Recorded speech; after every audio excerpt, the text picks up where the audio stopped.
Planet Institute.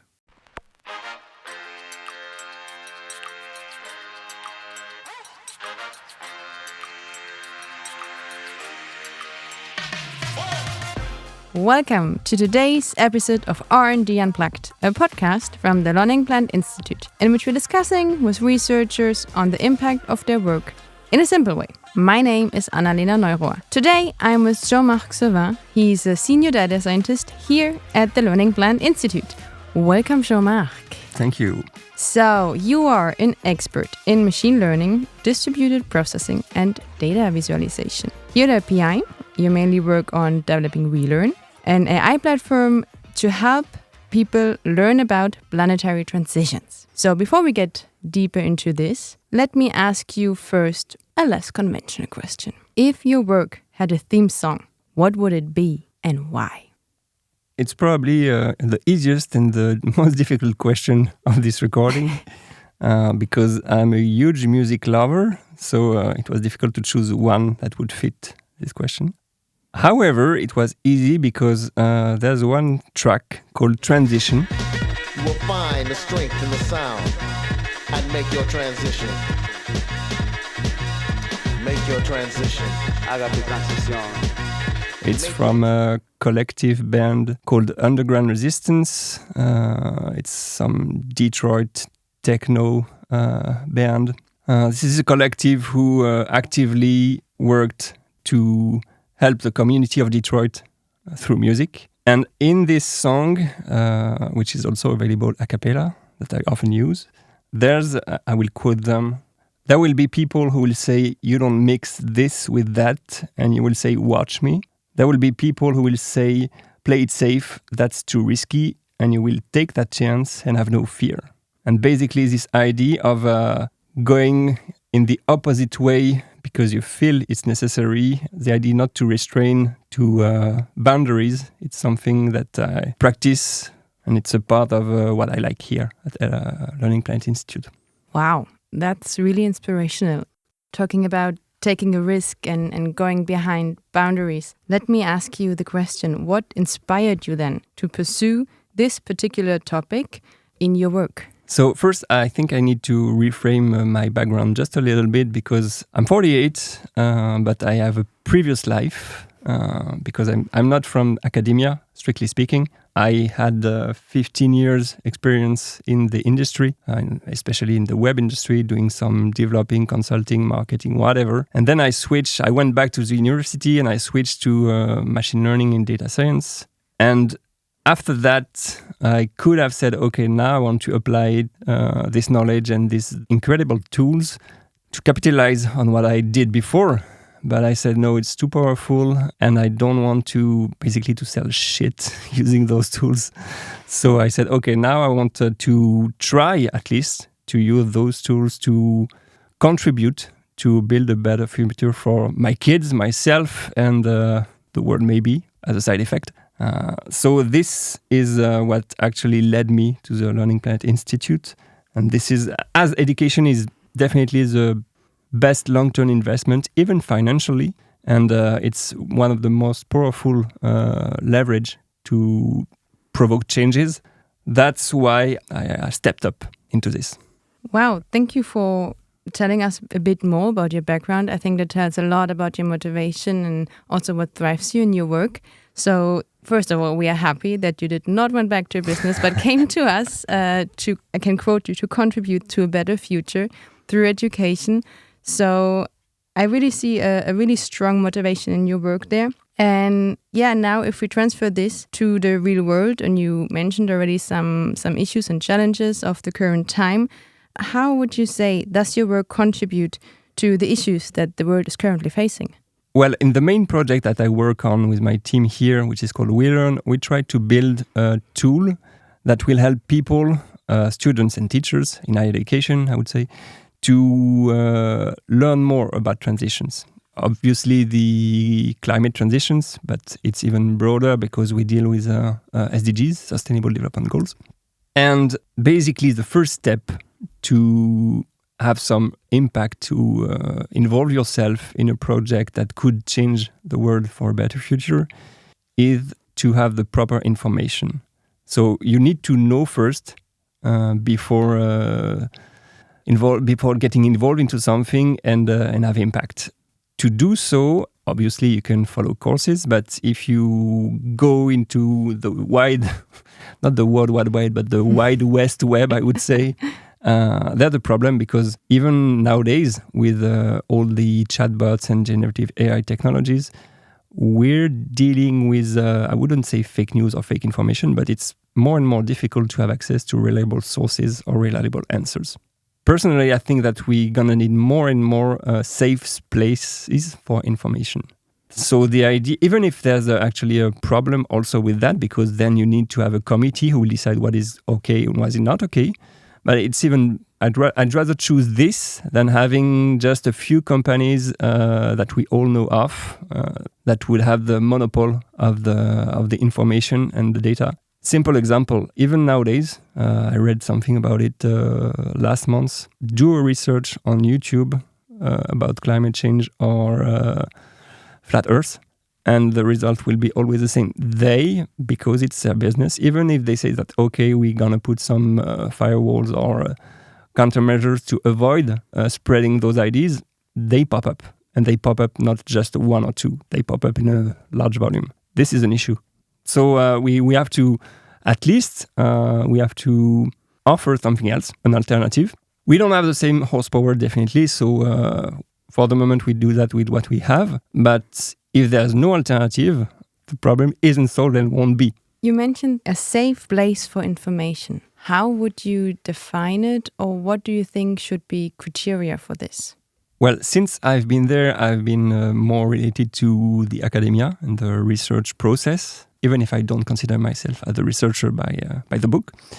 And research and scientific methodology, it's really, there are many constraints. It's exigeant in French. And that's a process which isn't perfect, but it's definitely the more accurate that we have for the moment. So first step would be, okay, we need to leverage on the work of science. I'm definitely convinced of it. However, we also needed to be flexible a little bit. If you only stick to resources from academia, it's too narrow. So we also need to expand it to maybe something related to open science, to citizen science. It's a mix of both. But it has to be controlled by mainly ideally, it would be led like a convention citoyenne. You would need people from academia and people from public. Mm-hmm. And they will need to discuss and to come to an agreement to say, okay, this is acceptable. And even more ideally, we would need also to have learners. So actually a committee out of people from academia, people from the public, learners, students, who come together and actually decide what are the important sources, what are the reliable resources to actually kind of co-construct this. Okay, this makes sense. So based on this, talked already a bit about your work with WeLearn and the tools you're working on. Maybe could you share some insights, something interesting you learned in this development process? Okay, so if I don't, because I could go into technical details, but I don't think it's the purpose of the podcast. Yeah, no, I'm also not that technical. I think that would be difficult. Even on the radio, basically, if there's no whiteboard, it's difficult. I know that when I arrived here at Learning Planet Institute, it was just after my second journey into university. And I thought that education would be very powerful and efficient to make change. But this was a naive belief, because I thought that every learner is almost the same pattern, or just a few. And basically, I thought that every learner was like me, but I'm not like every learner. Just statistically, I'm the kind of person, I'm in the 5% of people who follow a MOOC and go all the way. Oh, yeah, I don't know how many MOOCs I started and never finished them. Yeah, I think I don't have tell anyone. I think I have 30 or 40 on my record. Yeah, that's not bad at all. Because I like to learn, basically. I remember that a long time ago, it was probably during a job interview, and they said, what would be your dream job? And I said, I'd like to be a student. to learn all my life because I'm curious. So learners, they are not all the same. And in the meantime, when I arrived here, I started to teach also. And because I wanted to be efficient and customize and tailor the best course I could do for myself, I spent time on it. I spent energy, and I discovered that it wasn't easy. And I also discovered that even if you put all your soul, all your energy and all your time in it, if the audience isn't actually homogeneous, because it doesn't, then the teaching part isn't easy also. Meaning that education, once again, it's very powerful way to change things, but it's complicated, it's a long process, and I discovered it in the journey, basically.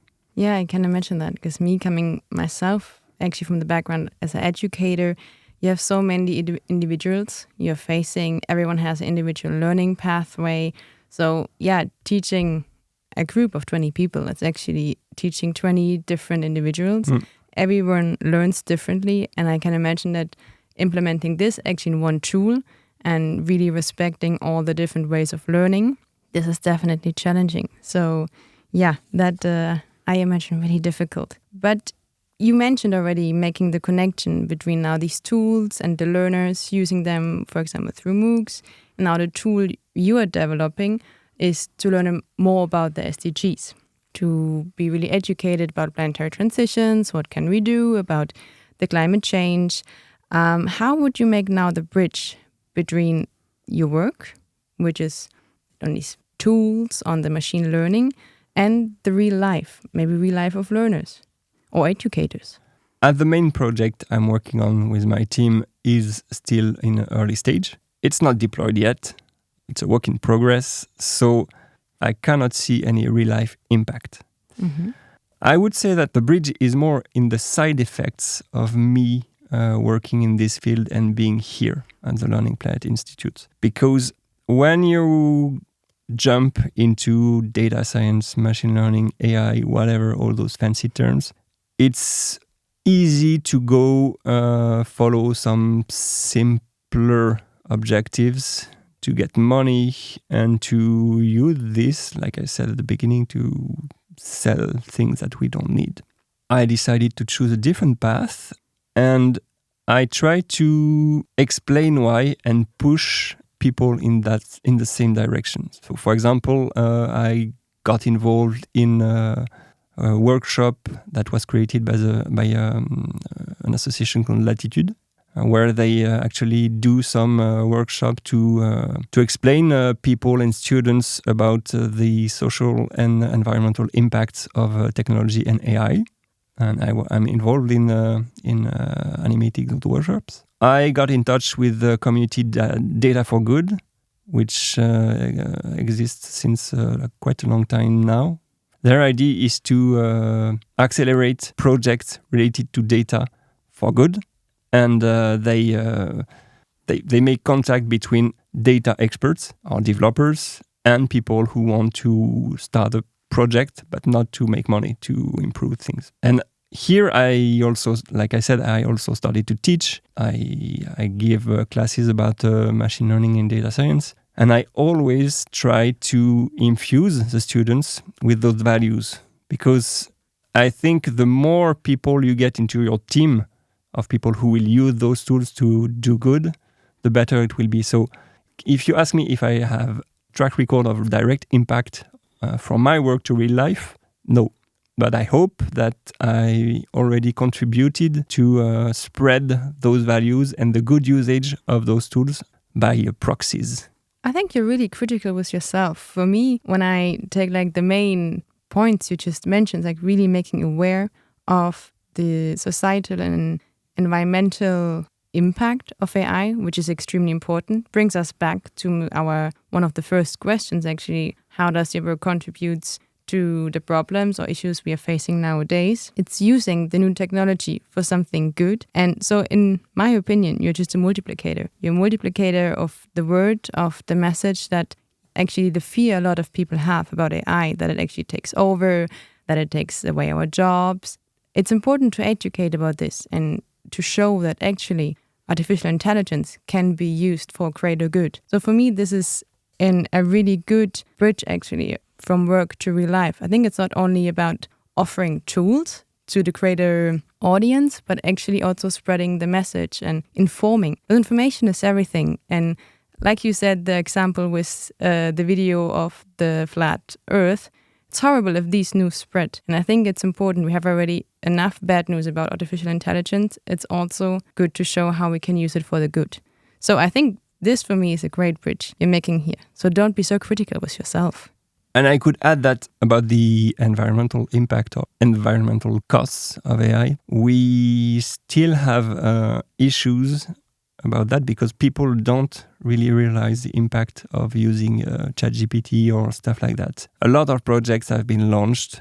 A lot of money has been already injected in this. But you could relate to a paper published last year by Sasha Lucioni, who's a researcher, probably one of the most famous dealing with AI and climate impact. And the study is called Power Hungry Processing, What's Driving the Cost of AI Deployment. And in this, you have figures when you can see the real impact, model emissions of CO2 for the usage. And of course, if you use ChatGPT a few times, it won't change. But if few billions of people use it to have fun, That's a lot. That's a lot, and at the end, it's not that small, and it really does impact. Okay, thanks for bringing up this point. I think it's something we are forgetting often. It makes fun. I admit it makes fun to play around with ChatGPT, to generate pictures. It's new, it's exciting. But I think even me, before we talked for the first time, I never really thought about that environmental cost. And also the results of this paper really show this. So to all the listeners out there, I can only recommend to check out this paper. It's really interesting and actually shows how much CO2 it needs and how it can make your environmental footprint also way worse. And even if we don't talk about like the fun usage of those technologies, even for business, actually a lot of those projects, they still fail because they're not viable. And even if it could be useful from a business perspective or even for a good perspective to use those technologies, basically it's a much larger tool to use, and it's not mandatory, I would say. So if we all collectively know more about the societal and environmental impact of those technologies, we wouldn't use them as easily as we do for fun or even for business. Yeah, I can imagine that. So maybe let's pretend I'm 20 years old and I want to change the world for the better. On the societal issues, environmental issues, I want to make a change. Why should I engage in data science? And maybe even more specifically, go in your field of work. So you should partially engage into data science. Why? Because I think data literacy and even more AI literacy isn't an option anymore. It's mandatory. 7 years ago, I knew that data literacy was mandatory. The arrival of generative AI added the AI layer on top of it. But students from all fields, they should be more acculturated to this. So they should know more about data and AI, but they shouldn't specialize in it. Basically, my belief is that they should engage in humanities, art, and social sciences because they need to have broader knowledge to know the tools, the digital tools, the data tools, the AI tools, to know how they work, not being experts, but to know more about them, how they work, what they could do with that. It would help also for their personal life, definitely. But they should engage in both disciplines. So my takeaway message for students nowadays would be specialized in humanities, arts, and social science. But keep in mind that you need to know about all those digital data AI tools that you should use, and you should be able to understand them both for your professional and personal life. Okay, so actually you recommend not going directly your way into the data science, but taking more the interdisciplinary way of it, connecting it to the social and human sciences, getting a broader knowledge, which is interesting because my background is more in the social and human sciences, and have less knowledge about the data science. And yeah, we are talking about AI literacy, what you also mentioned. And I think it's really important to really get knowledge of both, to connect it, to really tackle the problem from different angles. So I think this is extremely valuable for students nowadays, because a lot of time you have to fit into one discipline, and there are not a lot of studies. I think it's coming, but there's still not a lot where it's really interdisciplinary, but it gives you such a broader knowledge, I find. So I think this is something we definitely want to focus on, and also future students should try to get into this pathway. Wow, thank you. I think that's it. That was today's episode of R&D Unplugged. I'm Annalena, your host. A huge thank you to our very own Jean-Marc Sevin for sharing his valuable insights and expertise with us today. I think we learned a lot about the big world of artificial intelligence and actually how it targets our daily life. Also, a big thank you to all of you listeners out there who joined us for today's episode. I really hope you enjoyed it. R&D Unplugged is a Learning Blind Institute podcast. This episode was produced by Annalena Neurohr and Shahab Star, with recording and editing by Jean-Marc Sevin. Don't forget to subscribe to our podcast so you never miss an episode. And they're coming regularly every month. So you can find all of our podcasts and further information about all our activities on our website at learningplanetinstitute.org/podcasts. Thank you again for listening, and we will see you next time.